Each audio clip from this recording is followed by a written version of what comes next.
Hi, welcome to Jamaican Cooking 101. Today we're making gizzadas. Yes, it is a Jamaican favorite dessert. So it's made from coconut and pastry. So I'm gonna prep the ingredients. Stay tuned to Jamaican Cooking 101. Soon come back.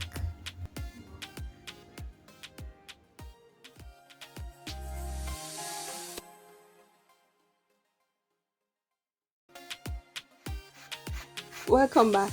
So we're grating the coconut, and you can get fresh coconut or you could buy the shredded coconut, depends on where you are, but it's always so much nicer when you use your homemade style by grating your own coconut and then adding flavors.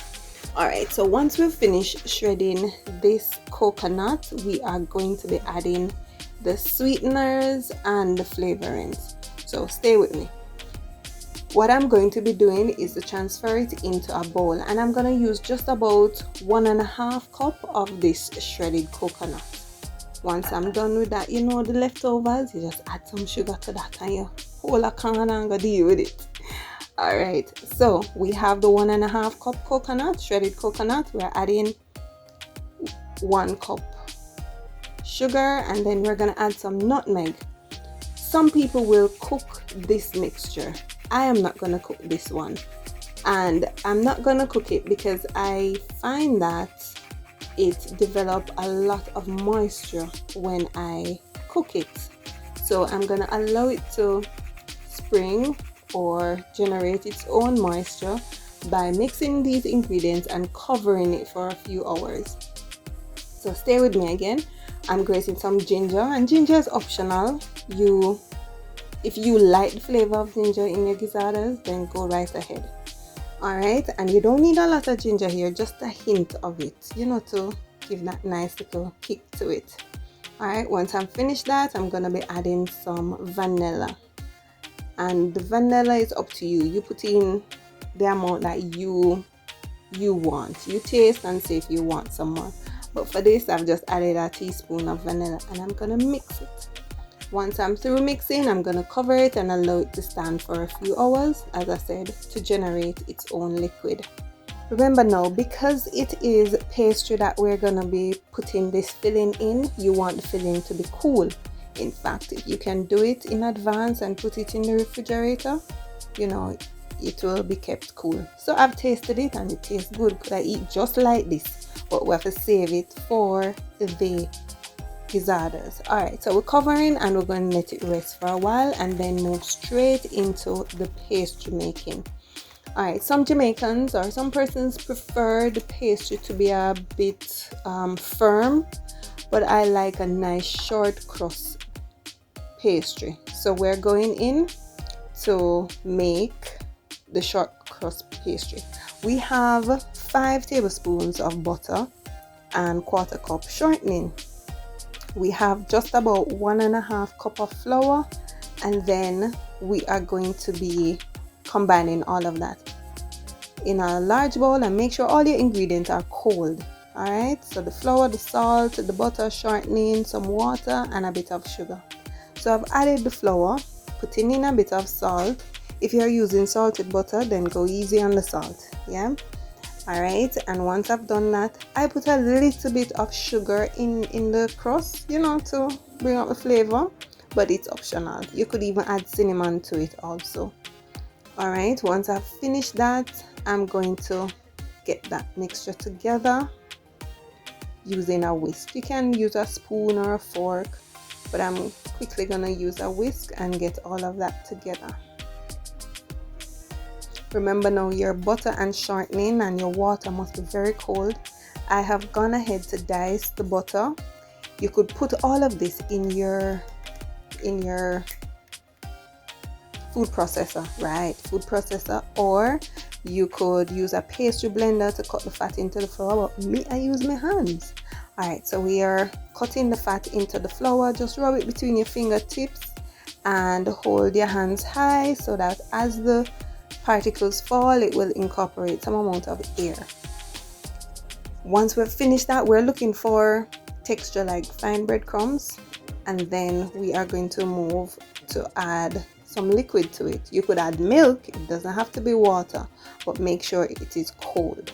All right, so this took me about 10 minutes to get to this stage.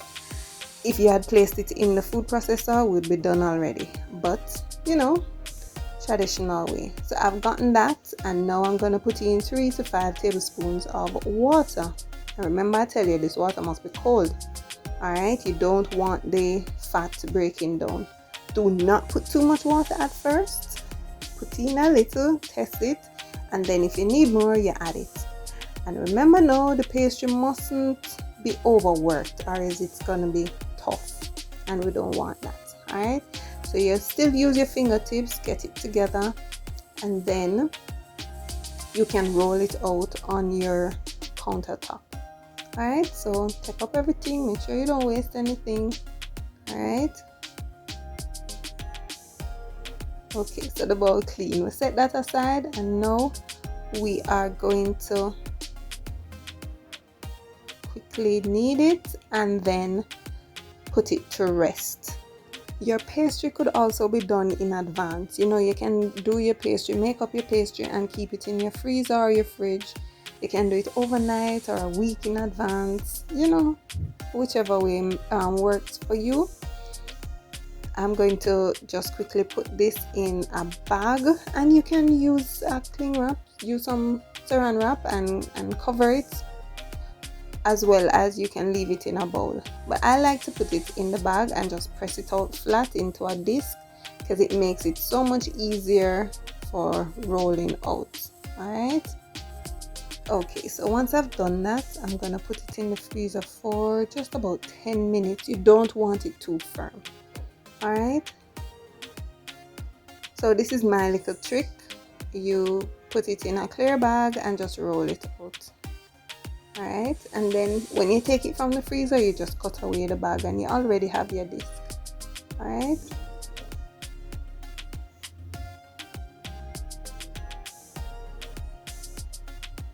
okay, so I have it in a nice flat disc, and I'm resting that in the freezer. Now that it is out, I'm just gonna cut away the plastic and go ahead and shape. You want to use a cookie cutter, or if you don't have a cookie cutter, what you can do is to use a round instrument, whether it's a plate, a saucer, cup, whatever it is. Make sure you flour it, and then you use it to cut out your circles. Traditional gizzadas are made like a tart, like a patty, and then the filling would be placed inside of it. But I'm gonna make these open faced ones, right? But you can do the traditional ones. Okay, you could have some egg wash or milk wash to brush the pastry so that you get a golden rich color when they have been baked. Alright, so here I'm going to use this round disc to cut out my gizzadas. Alright, you want the circles to be large enough so that you can have enough to crimp the sides and also to fill with the coconut mixture. Alright, you're just going to lift the remaining of the pastry and the circles will be left, and you go right ahead and use those.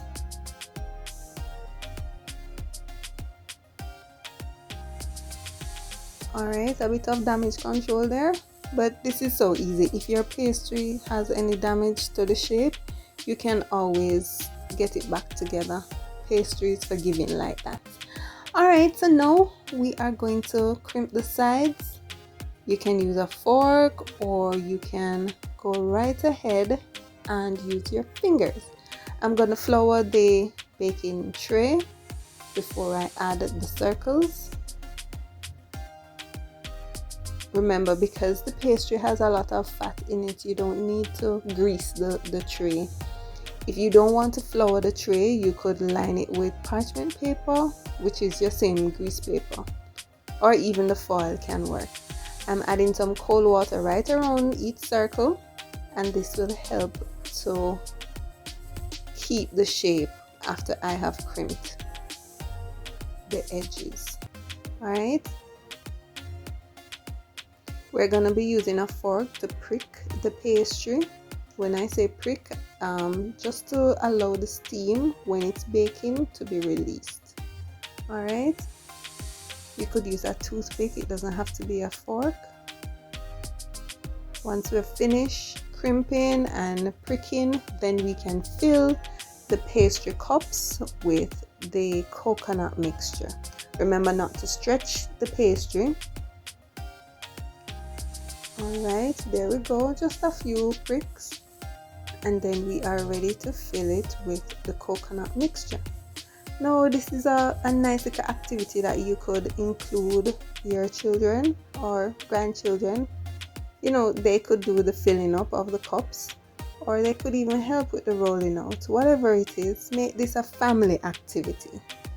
Alright, now in Jamaica, for those of you who are abroad, I'm certain, in fact, any Jamaican, you can remember somebody at school gate who would be selling Gizzada and create a cake and drops and all of those things.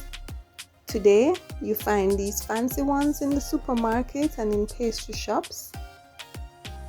I have placed them in the oven now at 400 degrees Fahrenheit, and then I'm gonna lower the flame midway. So they're finished now, and this is what they look like. Now you can see where a bit of stretching took place on that one to the back, so it didn't retain its shape. But look at it, you see how easily it broke off? It's crummy and soft and nice. Now guys, you must try this recipe and then let us know how it turned out. This is really good. The pastry is really good and the filling is not too dry. It has come together well. Remember, you can add as much coconut as you want to.